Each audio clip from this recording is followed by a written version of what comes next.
अस्सलाम वालेकुम। Commercial poultry या घरों में पाले जाने वाले बर्ड्स अक्सर व बेशतर आईबी और रानीखेत जैसे मुख्तलिफ अमराज में मुब्तला हो जाते हैं जिनका बुनियादी तौर पर इलाज नामुमकिन है। तो अच्छी हिकमत अमली यही होती है कि परिंदों को हफाजती एहतियाती तदाबीर के तौर पर इन लाइलाज बीमारियों से बचाने के लिए ज़रूरी वैक्सीन पे समझौता ना करें। बाज़ औक़ात देहातों कस्बों में वैक्सीन के लिए नीली टिक्की या स्किम मिल्क, खुश्क दूध, बलाई उतरा हुआ पैक दूध या डिस्टिल्ड पानी आसानी से दस्तयाब नहीं होता। तो ऐसे हालात में हमारे पास दूध मुहैया होना चाहिए। हम बतौर मतबादल घरेलू जानवरों के दूध को इस्तेमाल में लाएंगे, बशर्ते के दूध सेहतमंद जानवर का हो। अगर खुश्क दूध मिल्क पाउडर मौजूद है तो 1 लीटर ताज़ा पानी में 2 ग्राम खुश्क दूध डालेंगे। अगर ताज़ा दूध है तो 1 लीटर पानी में 15 सीसी यानी 15 मिलीलीटर दूध मिक्स करेंगे। मैं यहाँ ज़्यादा दूध इसलिए बर्तन में डाल रहा हूँ क्योंकि ये ज़्यादा तादाद में बर्ड्स के लिए बड़े पानी के टैंक में इस्तेमाल होगा। बर्तनों में तकसीम करके अच्छी तरह से तसल्ली कर लें कि दूध में किसी किस्म का गंद, कचरा, ज़र्रात या सामने नजर आने वाली कोई ऐसी चीज़ ना हो जो वैक्सीन की असर पजीरी को मुतासर करे। मुकम्मल तसल्ली के बाद अब इस दूध को उबालेंगे। उबाल कर ऊपर से मलाई उतार के दूध को कदरे ठंडा होने देंगे। अब हम वैक्सीन को पैकिंग से बाहर निकालेंगे, लेकिन सायादार जगह पे। पैकिंग ऐसी होनी चाहिए जिसके अंदर वैक्सीन का दर्जा हरारत 2 से 8 डिग्री सेल्सियस के दरमियान रहे। वैक्सीन की मिकदार और आखिरी तारीख बगौर देखिएगा। ये MA5 क्लोन 30 वैक्सीन है जो कि रानीखेत और आईबी दोनों की स्ट्रेन के खिलाफ कूत मदाफत पैदा करती है। ये नोबिलिस कंपनी की है। आप मैरियल या दीगर कंपनीज की तैयारशुदा वैक्सीन को भी इस्तेमाल में ला सकते हैं।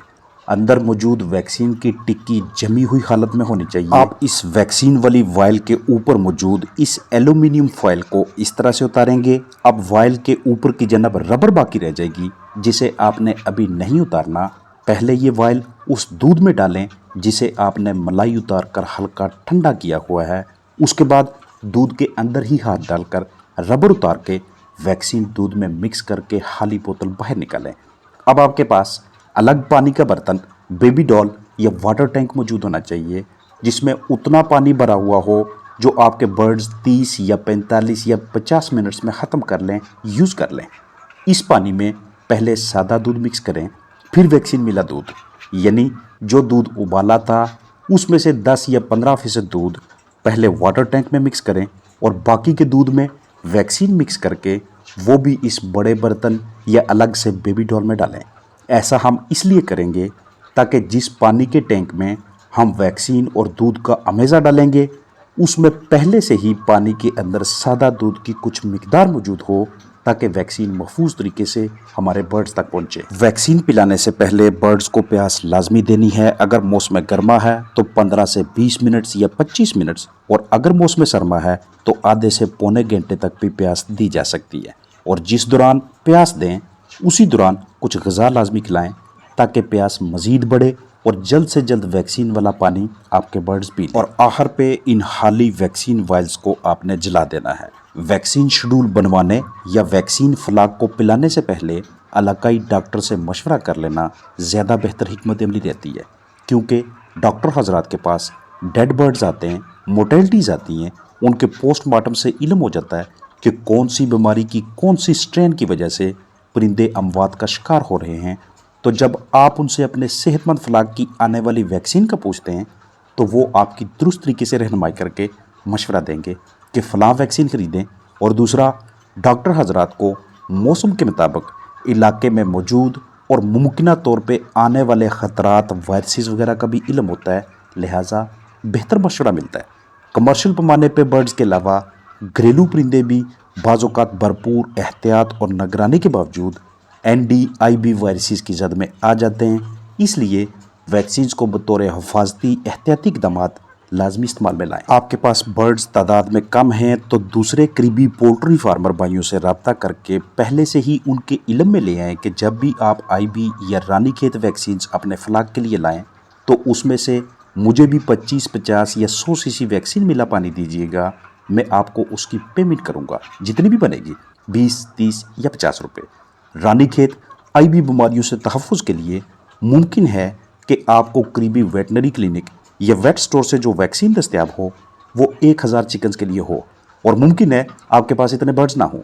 इसलिए इलाके के दूसरे साथियों के साथ मिलकर ख़रीदारी कर लेना ताकि एक ही वक्त पे एक ही दिन में सबके परिंदों को वो वाली वैक्सीन दी जा सके, पिलाई जा सके और तमाम बर्ड्स में एक ही टाइम पे इम्यूनिटी पैदा की जा सके। ऐसा इसलिए ताकि उसके बाद अगर रानीखेत या आईबी बीमारी उस इलाके या मोहल्ले में आ जाती है तो तमाम चिकन्स के अंदर ये सलाहियत मौजूद होनी चाहिए कि पहले से ही उनके अजसाम में इन बीमारियों के खिलाफ लड़ाई की ताकत यानी कि क़ुव्वत मदाफ़त मौजूद हो और ये क़ुव्वत मदाफ़त हम उन्हें वैक्सीन देने के बाद पैदा करते हैं। और इन बीमारियों, इन वायरसेस की वजह से पोल्ट्री फार्मर्स नुकसान से दो चार ना हों। वैक्सीन देने से पहले परिंदों का बगौर मुआयना कीजिए। बर्ड्स बीमार नहीं होने चाहिए। अगर हल्का फुल्का नज़ला ज़ुकाम खांसी बुखार है तो पहले इलाज करके ठीक करके फिर वैक्सीन दीजिएगा। ठंडे औकात पे वैक्सीन करनी है, सूरज की धूप से बचाना है। प्लास्टिक के बर्तनों का इंतखाब कीजिएगा। जैसे ही वैक्सीन मिला पानी बर्ड्स पी लेते हैं उसके बाद अगले पानी में मल्टीविटामिन्स, विटामिन सी या विटामिन ई अलग से दस्तयाब हैं तो ये इस्तेमाल करवाएं। आप इन वैक्सीन्स को स्प्रे के ज़रिए भी यूज़ कर सकते हैं, आँख नाक में कतरे के ज़रिए भी, पानी के ज़रिए भी, और इसके अलावा आपको किल्ड वैक्सीन्स मिलती हैं जो आप टीके की सूरत में अपने बर्ड्स के अंदर इंजेक्ट करते हैं, जिस्म में दाखिल करके इम्यूनिटी पैदा करते हैं। रानीखेत, आईबी जैसे अमराज का शिकार परिंदे जितनी ज़्यादा देर तक बीमारी की हालत में रहेंगे उतने ही मज़ीद जरासीम इन मुतासरा बर्ड्स पे हमला करते रहेंगे और उसकी वजह इनके इम्यून सिस्टम की कमज़ोरी होती है, क्योंकि कोई भी वायरस जैसे ही बर्ड की बॉडी के अंदर दाखिल होगा सबसे पहले वो उसके अंदर इम्यूनिटी पैदा करने वाले ऑर्गन्स, आज़ा को डैमेज करना शुरू कर देगा। यानी पहले वायरस ने बर्ड्स को ज़द में लिया और अब बैक्टीरिया ने। अगर वायरस मुख्तसर मुद्दत के लिए परिंदों में दाखिल होकर उनके अजसाम से बाहर निकल जाए और बीमारी की अलामात भी ख़त्म होने लगें तो हमें बेफिक्र हो जाना चाहिए। लेकिन अगर सूरत हाल तशवीशनाक होती जाए तो बर्ड्स की मदद करनी चाहिए ताकि उनके जिस्म में इतनी ताकत, इतनी एनर्जी मौजूद रहे कि वो ख़ुद को ज़िंदा रखने के लिए मज़ाहमत कर सके। वायरस जितनी ज़्यादा देर तक हमारे बर्ड्स के अजसाम में रहेगा उतनी इम्यूनिटी कमज़ोर करेगा, शदीद बुखार होगा और मुख्तलिफ सिस्टम्स की ख़राबी का बायस बनेगा। यानी सबसे पहले इम्यून सिस्टम जो बीमारियों, जरासीमों के ख़िलाफ़ लड़ाई करके परिंदों की सेहत बरकरार रखता है, फिर निज़ाम तनफ़ुस, निज़ाम तौलीद और निज़ाम हराज। दिन ब दिन कमज़ोर होते मदाफ़ती निज़ाम को किसी हद तक मुस्तकिम रखने के लिए इम्यून बूस्टर, मल्टीविटामिन्स वगैरह, बुखार से राहत दिलवाने के लिए बुखार का सिरप और बैक्टीरिया के लिए एंटीबायोटिक का इस्तेमाल करवाएं। जब किसी भी वजह से बर्ड्स के अजसाम में एक से ज़्यादा सिस्टम्स ख़राब हो जाएं तो उस सूरत में एंटीबायोटिक्स का कोर्स लाजम हो जाता है। बहरहाल इन इकदामात पे हम तब अमल पैरा होते हैं जब वायरस जिस्म में दाखिल हो जाए, और जितने भी स्टेप्स उठा लें उसके बावजूद ये गारंटी नहीं होती कि हम अपने इन बर्ड्स को रिकवर कर लेंगे, सेहतयाब कर लेंगे।